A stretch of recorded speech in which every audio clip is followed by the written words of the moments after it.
Magandang umaga sa inyong lahat. Ang pag-uusapan po natin today ay yung kay Mayor Isko Moreno. Yan, si Yorme. Dating Yorme ng Maynila. Ngunit nung nakaraang eleksyon ay tumakbo siya bilang presidente ng Pilipinas. Yan. Ngunit sa ating pagkakalam ay natalo po ang butihing mayor.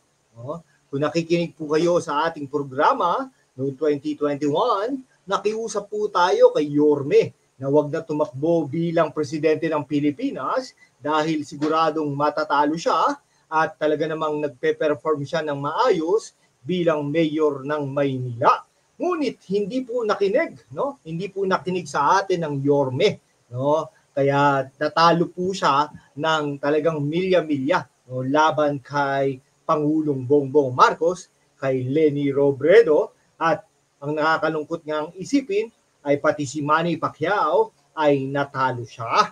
Di ba? Natalo siya, pangatlo kasi si Manny Pacquiao. Ito, hindi po natin alam kung pang-ilan po ito si Yorme ng Maynila. No, napaaga po kasi ang kanyang ambisyon na tumakbo bilang presidente ng Pilipinas, hindi po nakinig sa ating abang lingkod, no, sa inyong abang lingkod, kaya po natalo, no. Kung nakikinig po kayo sa ating programa, marami rin po tayong na-predict, marami rin po tayong mga sinabi na mga nagkatotoo, yung mga nanalong mga senador, yung nanalong presidente ng Pilipinas, ang nanalo ng vice presidente ng Pilipinas, o saan ka pa? No, hindi, joke lang po. No? Kailangan po, makinig po kayo dito sa ating programa para may matutunan po kayo. Hindi lang po kayo boto ng boto. Tingnan nyo, mga hinahalal nyo, no?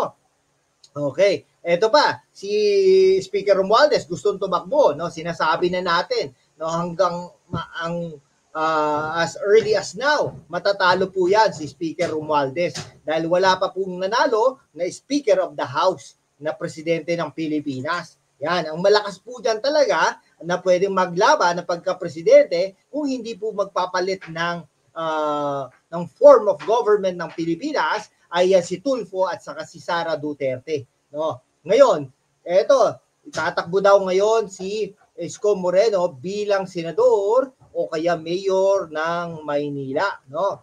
Kung mayor ng Maynila, medyo alanganin. Iano natin ha, itignan po natin sa ating bolang kristal. Hindi, iano po natin. Kung dyan po sa Maynila, alanganin na po siyang tumakbo dyan.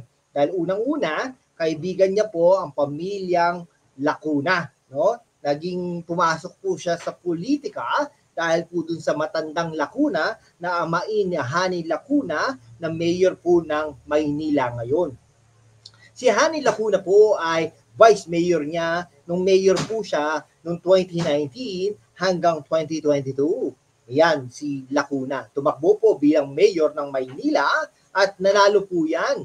No? Siya po ay ang unang mayor na babae dyan sa Maynila.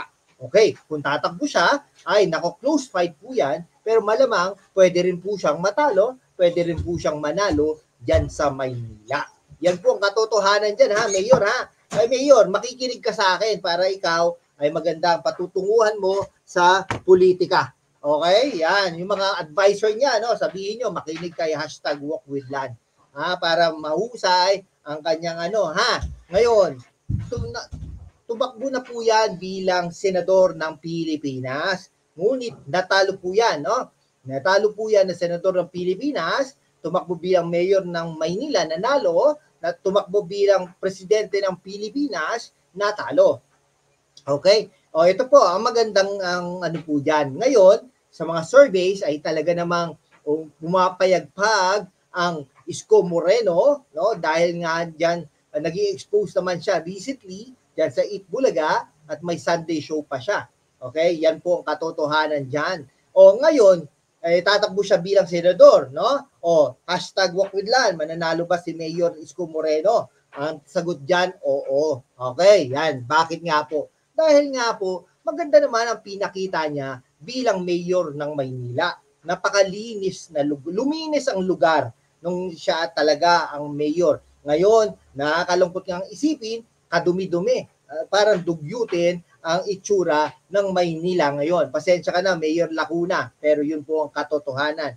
Ngayon, Ito, sabi nga niya nung dati, di ba? No, maubusan na ang lahat, wag lang mga ideas, no, ideas. Kasi bata, no, ideas, no, makabago, makapanahon, ganun naman po, nag-i-evolve, nag-a-adapt ng mga suggestions, pati siya, no, ang liwanag ng Maynila. Pero ano nga lang din, nalaman natin recently na nagkaroon din po ng mga utang ang Maynila. Syempre, ganun naman po talaga, di ba?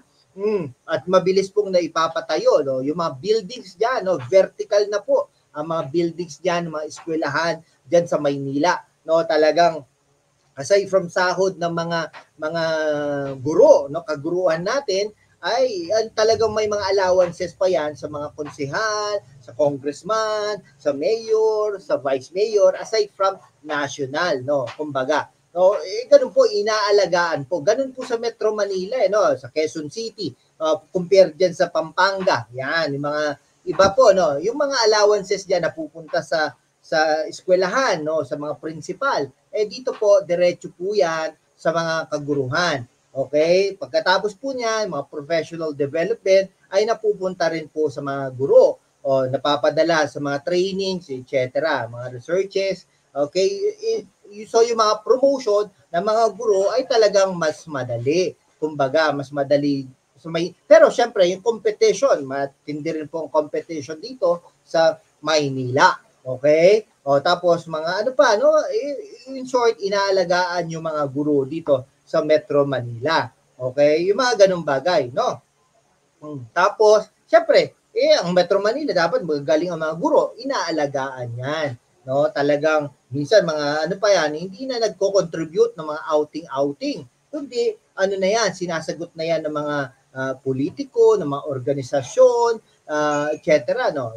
Naalala nga natin in the past, Rotary, 'di ba? O talagang meron pang mga inaalagaan nila. Yung Rotary pa pala, yung mga social civic, inaalagaan ang mga guro. Okay?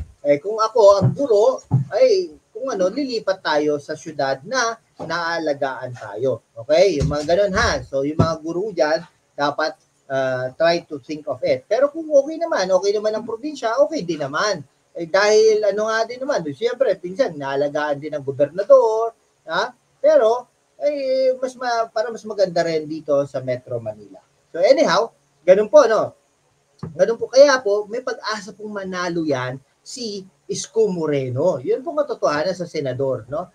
Pero malalakas din po ang mga kalaban niya. O kaya nga naman, dapat pag-isipang mabuti ni Isko Moreno, kung ako sa kanya, makinig ka Mayor Isko Moreno, no? Sa senador ka dapat tumakbo, no? Wag na yung mayor, kalimutan mo na yan, move on na. Anyhow, kakampi mo naman ang nandyan. Siyempre, mas maganda kung ang loyalty natin ay talagang ganyan din naman, di ba? Ngayon, dati hindi ka nakinig sa akin. Kung nakinig ka sa akin, ay hindi ka na tumakbo bilang diniretso mo na mayor, sana matatapos ka na bilang mayor ngayon, no? So, pangatlong term mo na sana next election. Napaganda mo pa sana ang Maynila. Okay? Kaya hindi ka nakinig Ikaw talaga, Mayor Isko. Sige po, hanggang dito na lang po mga kaibigan ko. Maraming salamat po sa inyong lahat ha. Appreciate po natin ang inyong pag-subscribe. Manood po kayo, no? Lahat po ng advertisements natin, panoorin nyo. Yan, para naman po tayo, we can be able to maintain and sustain this channel.